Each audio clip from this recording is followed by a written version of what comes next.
Hi everybody, welcome back to the NYC Wired and CUBE Communities coverage of NRF Week. We got a special guest in here, Colm Keegan, friend of theCUBE, he's from Dell. Colm, I think the last time I saw you was in the hallway at reInvent last year. That's right. Not last year, 2 years ago. I remember that. You were at reInvent this year probably, Yeah. right? Yeah. I could spot you from a mile away. Yeah, it was cool. We were like in between the Encore and the Win or something like that. But That's right. We're going to talk about cyber resiliency in an age of multi-cloud, hybrid cloud, and edge, and we're going to tie that in, to some of your retail experience. You used to work for a company called Caldor, which is no longer with us, permanently closed. Yep. So, love to understand how to avoid going out of business because of a cyber disaster. So, not that that's what happened to Caldor. It's not. It was just a sort of business model change. But so. What are you up to these days? What's your focus? And then we'll get into the whole cyber resiliency piece. I mean, that really is your focus, right? Yeah, well, it's the data protection portfolio with more of a little bit of an emphasis on cloud, but it's looking at how do we protect and secure customer data wherever it lives, and ideally do it in a way that it takes the burden off of IT operations. Because we were talking about my Caldor experience, there was a lot that we had to do, in terms of. And our prime directive was making sure that the registers never went down. If they went offline, we went into firefighting mode and we took care of that. Because cache stopped. Cache, right, exactly. And so we were really focused on that, but there was a lot of other things that we had to do. So if there's something that you can do that takes that burden off of your IT staff so they can focus on the business, right? Because let's face it, cyber criminals, their business is getting into your environment and wreaking havoc, and that's all they focus on. What you got is you got to keep them out and run the business and innovate. You know what I mean? It's like something's got to give, right? And so if we can bring our capabilities to bear, which obviously consists of solutions that extend across multi-cloud, out onto the edge, but it's more than just product. It's helping organizations understand what their cybersecurity posture is, right? So they understand where their vulnerabilities are, and part of that it includes services and an assessment, so we can show them, hey, this is where you're at today. This is what we can do to help you plug those holes, right? And then here's how we can take you on this journey so that you get to the point where you really do have this zero trust framework that is giving you the best of protection and then recovery, right? Because we all know that despite your best efforts, cyber criminals are going to find a way to get in. So now it's like, okay, how confident am I that I can get my data back in the worst eventuality, right? That I've been breached and all my data is encrypted. How do I get that data back? So we're really looking at it from an end-to-end standpoint, Dave, right? And as you know, Dell takes a very holistic approach in terms of from the point of manufacturing, making sure that the components before they even land on your loading dock where your data center is, everything's been scrubbed, right? Nothing will boot up unless it's secure, right? And then coupling that with other capabilities, right? So we recently announced a partnership with CrowdStrike where we use our Falcon platform to bring managed detection and response capabilities. And so that's one thing that I really struck home with me. I was like, I would have loved to have had a service that we could have subscribed to when I was at Caldor that could have taken the burden from us having to constantly have our eyeballs on these screens that were constantly populating alerts. And I remember one time talking to a developer saying, you got to do something about this because we're completely desensitized to the amount of data that's coming across the screen here. It's meaningless it's after numbing. a while. You know what it's I mean? mind numbing. Yeah. So that's kind of how I looked at it. It was like, I think that's where we can make a big impact, is reducing that burden and giving you the confidence that, look, we can screen out most of this stuff, but when the unexpected happens, we also feel pretty good that we can get our data back and get it back in a reasonable time frame from an SLA perspective. I wanted to ask you about, let me start, roll back a bit, talk about posture management. So you've got your on-prem estate, you've got your cloud estate, you've got multiple clouds, you've got the edge coming in, especially in retail. There's a perception, there's two camps. There's perception, my on-prem stuff, it's solid, I control it. There's another perception is, these cloud guys are really good at security. And then the other piece is, well, the edge is wild, wild west. So what's the reality in terms of where's the exposure? Is it, within those estates? Obviously it depends on the level of, quality, maturity, how much, technical debt, et cetera. Or is it the seams in between those? Is it the injection of all these new technologies, too many tools in cyber? Where are the vulnerabilities? Well, so I would say your general characterization is probably pretty accurate, although you can certainly find vulnerabilities in any of those scenarios. Certainly the edge, yeah, I mean, look, there's likely more vulnerabilities there compared to, say, what you're doing in your data center or out in the cloud, right? But I do think that one of the things that is maybe low-hanging fruit for organizations is seeing how you can rationalize this profusion of tools that they have to manage. I mean, I think it was you guys that mentioned something along and I may even be low on this count, something along the lines of like 70 different cybersecurity tools that any average customer could have, and like it just kind of blows my mind. It's like, I first heard that from CrowdStrike, so I'll give them credit for it. Okay, So, all right, yeah. So I stole it. Even if you cut that number in half, Liberally.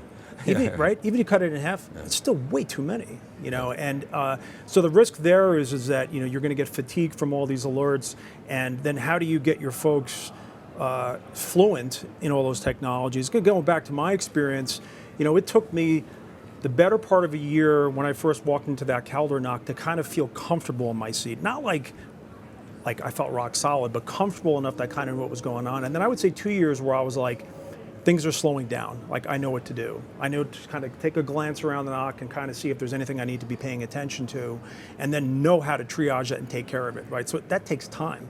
When you look at cybersecurity, obviously we've been living in a world where there's a dearth of skill sets, right? And so clearly that affects everybody. And so what you're going to have to resort to is taking people that you think can learn quickly, get on-the-job training. Hopefully they have somebody that's more experienced to get that over-the-shoulder training, right? And then ideally have partners that can kind of backstop you, right? So that when you talk about filling the gaps or the seams, right, that's where I see some of those seams, is that everybody's going to have some gaps there in terms of what their capabilities are from a process standpoint, from a management standpoint. And obviously tools are helpful, but they're not the answer, right? It's the process. It's identifying where those vulnerabilities are, right? So, for example, we can come in and work with our partners and do pen testing, right? So we can show the customer right in front of them, okay, here's where you have some significant gaps. Let's take care of those so those don't occur. They aren't there, right?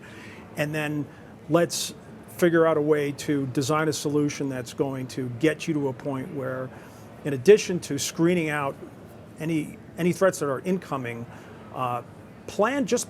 You're probably your safest posture is just assume that the bad actors are already inside the network. Okay, so that's where I want to go.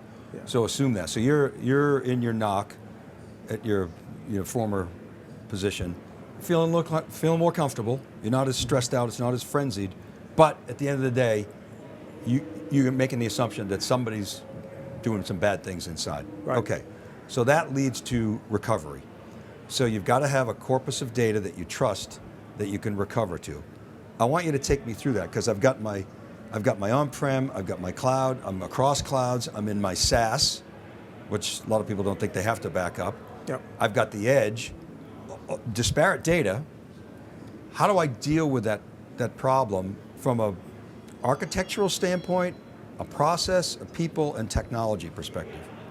Right, so first you need to understand, like you said, what's sitting out there, what's unprotected, how can I protect them, how can I do it with the least amount of effort, right? So in some instances on the edge, we have customers that say, I don't want to have any data protection infrastructure out there. I don't have people to manage that. When I was at Caldor, we had store managers changing the tapes inside the in-store processors, right? Yeah, and guess what they would do? The tape would pop out, and they'd push it back in. Yeah. So even though we had tapes for every day, they would just push it back in, right? And so it's like, not too good, right? Yeah. So you can understand when people say, yeah, we'd rather not have infrastructure out there. So as you know, we have a backup as a service offering that basically goes and does the discovery, and it's basically any workload. Doesn't matter where it's located, if it's on the edge, it's in the cloud, and it'll protect it back. It'll protect it in the cloud. It has cyber recovery, cyber resiliency capabilities baked into it. And then there's instances where customers, maybe they say, hey, I have some spare compute and storage. If you can give me something that's a lightweight touch that can be managed remotely, right, that has deduplication, encryption capabilities, and it can send it back each night very lightly over the network, right? I'm not pushing, even if I have this hub and spoke configuration where I can bring it all into the central data center, and now I know I got a clean copy. And then from there, it's like, okay, well, now I got to figure out what's really the most important data set here in terms of worst case scenario, we've been breached, and now we got to get the registers back online. Well, that's where we want to help the customer to say, okay, let's figure out of all that data that you're protecting, what's the data that's most important, you know, in the case when I was at Caldor, that'll keep the registers running, and let's get that data into a vaulted environment, right? It's isolated, it's off the production network, it's got some capabilities around it in terms of mutability, you know, there's stringent access controls, so only a few select people can get in there, and that ideally you also have some intelligence running against that so you can see whether there's any anomalous behavior, and the idea being is that you want to feel rock solid that copy is going to be available to you in case the worst happens, right? So, you know, just broad brush strokes, right? That's kind of how I would see one way of approaching the issue. Right? Isn't there, correct me if I'm wrong, but it seems like there's an inverse relationship between the complexity of the environment, on-prem cloud, hybrid, multi-cloud, multiple cloud, SaaS, et cetera, edge, inverse relationship between that complexity and your ability to shrink RPO. How do you deal with that challenge? Yeah, I mean, it's a good question. You know, it's part of it's, you know, a raw speeds and feeds things. How quickly can I ingest the data, right, push it over the network, right? And then the other part of it is the recovery. I mean, so you could do a really good job of, you know, getting the data into a manageable format, but then when you have to explode it, namely, you know, rehydrate it, you know, say from a deduplication perspective, right, part of that is just doing the math and understanding it. And then the other part, which we haven't talked about yet, is drill, drill, drill, right? So when I was at Caldor, we would do these offsite DR tests. Remember Comdisco? Sure. You know, so across the water here. And so once or twice a year, we would go down there, and it was largely centered around the mainframe stuff. But the fact is that we were doing this testing so that if we got hit with, and back then it was more like natural disaster type stuff that you were trying to protect against. But the same rule applies, is that, you know, what makes you confident is the fact that you've had a chance to get behind the keyboard and actually do recovery testing. So to your point about how do you know you're going to make your RPO? Well, you know, we can do, you know, back of a napkin math and say, well, you know, if you throw enough hardware at it, brute force, this will work. But if you don't test it, if you don't test it, you're not going to know. So the testing part of it is extremely important, right? So, I mean, and quite frankly, as frequently as you can. I mean, I think ideally on a quarterly basis, but, you know, worst case semi-annually, or very worst case annually, you want to do that, right? well, you well know, people used to not test back then DR because they were afraid it would, you know, blow up. Right. So they would check a box and say, and pray, and hope Right. that if they ever had to do it. That I think has changed. I think it has. So, but actually, what you were describing was not just tech. It's definitely a lot of process. Yeah. You got to have your process down and the people to execute on that. But going back to what I was saying before, is you used to not test because you were afraid. Now you can test, right? Why? Yeah. Why? What's different today from a technology perspective that enables you to test more frequently with greater confidence? What are the tooling that's available to do that? Well, I mean, first of all, either whether you're doing it in your own environment or, you know, ideally maybe in the cloud, Yep. but, you know, but the thing is, you want to make sure it's as close to what you have on the floor as possible, and it's not only the technologies, it's the network connections, it's the people who are going to be running these things. You want to get that run book down so that, and then the automation too, right? So I think a big part of, maybe to answer your question, is, Yeah. I don't know how much of it was automated back then. You know, a lot of it was probably manual, and sure, you had probably some level of scripting that existed on the mainframe that helped assist with that. You know? Yeah, it was very manually oriented. So today, it's a lot more automated, and certainly some of the things that we've done with our customers, right? Because we've gotten pretty good at this. So I mean, if I just look at what we're doing strictly on the cyber resiliency side, and we've built in just a tremendous amount of scripting that's available for our customers to leverage. And so when it comes to customizing it, it's not like there's a lot of work, right? Because we've done a lot of the heavy lifting. We have today over 2,100 cyber vaults in production, right? And the idea is that you don't want it to be a fire drill when it comes to do recovery, right? So obviously, you know, when you do the testing, that gives you that level of, okay, this is what we're supposed to do. But then there's also sort of some easy buttons involved in there too, in terms of this stuff is going to be to some degree self-driving, right? Yeah. So that, again, now you're just as an operator, just making sure that everything's coming up the way it should be coming up. Drill, baby, drill. That's it. I like it. I'm not talking about oil either. These edge use cases, how do you make it so that the edge, in retail, if we can use that as a framework, such that that's not a silo, or do you want it to be a silo? Because maybe you want to isolate that. My gut says you don't, but what are you seeing in the marketplace? Are those edge use cases generally, retail specifically, if you have any knowledge there, are they siloed in terms of their data protection and recovery, or are they part of an overall framework? I mean, I wouldn't see, there's got to be some rationale perhaps for isolating it, but I look at things as that it's all important, right? And I remember a guy that I used to work with, and you remember we used to go from conversations around DR to business continuity? Yep. And he was like, business continuity doesn't mean anything because it all has to come up, right? And he explained, and this guy had been around for many, many years, and he was like, look, there's just way too many dependencies, so that it really has to be a DR mindset. And I'm just borrowing that example to say that I don't think you could look at edge and sort of saying, well, that stuff's over here, let's treat it differently, right? Because what dependencies are there in terms of how you're looking at that. And if we look at AI, for example, we're going to want to know what's going out on the edge locations so that we can be smarter about what decisions our customers are making and try to curate an experience for them, if let's say if they're in a retail location, right? And so it's all interconnected is my point, right? Mm-hmm. Is that I think that would be part of a broader strategy where you don't look at it, it may be on the edge, but it may as well be inside the data center, and with everything else. And so I think the approach should be, let's ensure that we're giving, if nothing else, maybe the edge should be getting the priority, right, in terms of availability, performance, because of the latency security aspects of it as well. You want to maybe prioritize that so you don't lose it. And then what? You get it all in one place, and then you got to air gap it. Right. Right. But air gapping, like logical air gapping is one thing. Presuming you're advising physical air gaps as well. What % of the customers actually do sort of proper air gapping for their data corpus? Yeah, I honestly, I don't know. I mean, the only physical air gap that I'm aware of is if you actually have an external hard drive or tapes that are literally, in a different location. Iron Mountain. Nowhere near a network, right? Yeah. But the whole idea behind a logical air gap is that it's pretty close. First of all, it's off your production network, right? There's certain things you can do, like one wave replication in, nothing's going out, right?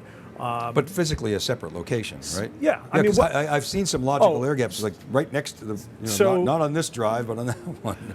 Well, so in situations where, let's say, a customer, for whatever reason, chooses not to do it in a different location, at a bare minimum, it should be in a separate rack, right? And have some physical distance between what you're doing in your production just racks, in case, right? Right, yeah. and maybe even have it in a cage or something, right? So and that will lower the probability of losing that data, right? And then if you can get it off site, it's even better. Whether it's in the cloud, right? Well, I guess both, right? I mean, ideally, if you care about recovery time, and I mean, it's expense, though. It all comes down to budget. I always say to people, how much data do you want to lose? None. How much money do you want to spend? Not a lot. Yeah, exactly. And that's the trade-off that you help your customers. Well, and I think that's why when customers come to us, and oftentimes, their thought process is everything's going into the vault, and it's like, well, hold on a second. You can do that, but that's the situation where your eyes are going to bulge out of their head when they see what's going to be required to do that. Get out of my office. Yeah, exactly. What are you talking to me about this for? And so it's let's rationalize it. Let's get it down to really only the most critical data that allows you to keep the business running. And kind of go back to what I said earlier. Prime directive we had at Calendar is you just make sure I don't care about anything else. Make sure those registers are still ringing. Mm-hmm. And that's part of the process, is really taking the time to understand where the value is, what the value flow looks like. Start there, prioritize. I mean, these are common sense things. What are you excited about for 2025? Any predictions? It's that time of year. Predictions. Wow. Yeah. Well, I really like what we're doing in terms of extending out our services capabilities. I mentioned the partnership with CrowdStrike, and we're going to be doing some interesting things with them in terms of how we can use our APIs to report into their framework. There's things that we're going to be layering into our Power Protect portfolio to bring additional capabilities from a security perspective, right? So, for example, we're stepping into things like anomaly detection at the data protection layer, right? Think of it as just another moat that you're putting around, your island of data to try to screen out what you can, and we'll have some capabilities that will plug in to that MDR environment, right? So I think that's going to add a tremendous amount of value.